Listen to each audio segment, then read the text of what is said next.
What's up, YouTube? I'm here to do my prediction video for MacDonald versus Saffiedine. Alright, starting from the bottom, we got Pedro Mahuzo versus Jared Sanders.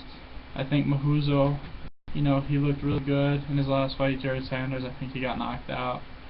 And, Mahuzo, I think he got a little screwed in his debut. He had to fight a Sun Sao, and when he was 10-0, and he was clearly not going to win that fight, but then the next fight, he won by knockout really early in the first round. So, I think Mahuzo should still be undefeated. I don't think that was a fair first fight in the UFC. So, I've got Mahuzo by first round knockout. Next, we got Albert Tamenonov versus Matt Dewar. And I think Tamenonov is, his boxing is really good, and I think he showed in his last fight he knocked a guy out that I don't think has ever been knocked out. So I think I've got Albert winning by first round knockout. I just think both these guys are Pedro and Albert. They're just really good strikers. I think they're both going to get first round knockouts. On the main card, we got Patrick Houlihan versus Chris Kibbles or Kelades. I got Houlihan. They're obviously trying to, bulk up the Irish fighters, and no better way than getting Houlihan to win. Next we got Jason Sago versus Paul Felder. I really don't know much about either of these guys, so I'm gonna go with Sago. I think it could go either way though. Next we got Oliver Alburn Mercer versus Jake Lindsay. Jake Lindsay, he's a pretty good wrestler, but he's not the greatest grappler. Neither guy is a great striker, but I think Oliver is the better overall grappler. He's kind of like GSP. I think Oliver is gonna get the back at some point and just win by rear naked choke. Next we got Darren Cruikshank versus Anthony Njokuani. And to me, this is Darren Cruikshank's fight to lose. I mean, if he's smart, he'd just go in there and wrestle. He can clearly out-wrestle Anthony all day if he wants. Striking-wise, he's going to lose. I mean, his striking style is too flashy for a guy like Anthony. Anthony can just move out of the way of everything. It's just like when Darren fought, I forget his name, but the Canadian guy who is also a Taekwondo guy, but he's a lot more crisp with his strikes. Let me look real fast. But yeah, Darren can't be doing that flashy shit against better strikers. He's gonna get laid out. Yeah, John McDessie. John McDessie, Jorge Masvidal. That fancy stuff works early, but you gas quicker. And against the better strikers, they can avoid most of the big stuff. So, I'm gonna pick Darren Cruikshank by decision because I'm hoping he'll just use his wrestling and just take the easy UD. Anthony can't stop his takedowns. Next we got Mitch Gagnon versus Roman Sizzler. And I don't know much about Roman, but I'm pretty sure Mitch is gonna get that first round submission, either rear naked choke or guillotine.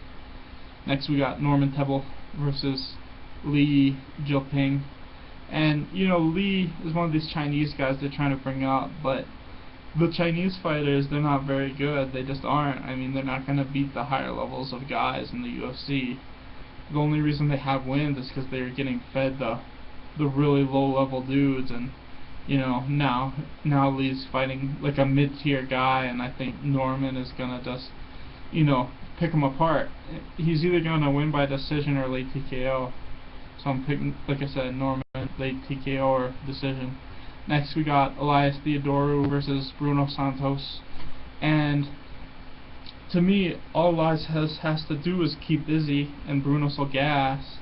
I mean, Bruno is just a lay-in prayer. I don't think he has any finishes. His record's like 15-1, and I think he has one win by cut, but the other 14 are decision wins.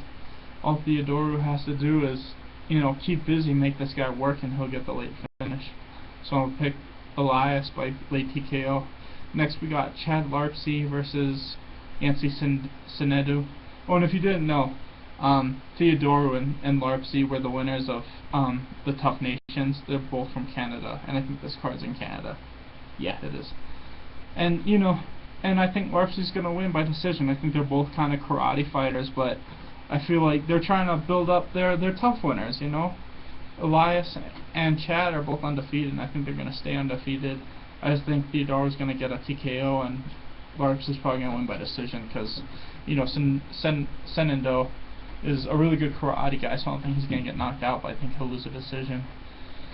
Next, we got Rafael Assunção versus Brian Caraway, and Brian Caraway, he's a good fighter, but I think the big difference in this fight is the striking. I don't think Caraway's going to be able to take it to the ground, and I think Assunção's just going to win by decision. I think he'll be able to pick him apart, just beat him up for 3 rounds. I mean, there's nothing Caraway can do on the feet to threaten Assunção, and Assunção can just beat him up from shots the whole fight. So I got Assunção 30-27.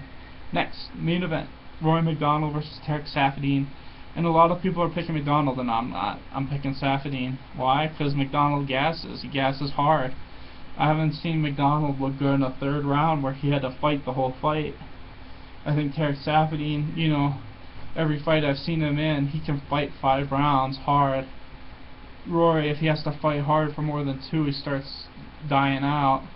And I think those leg kicks and body shots that Tarek likes to throw ain't gonna help the gas tank. So I got Tarek. I'm going to say 5th round knockout or TKO. I just don't think, unless Rory wins in the first 2 rounds, and I don't think he'll be able to take Tarek down and hold him down, then, I think the longer this fight goes, the less chance Rory's going to have to win, because he's going to get tired quicker than Tarek is. Tarek's going to knock his ass out.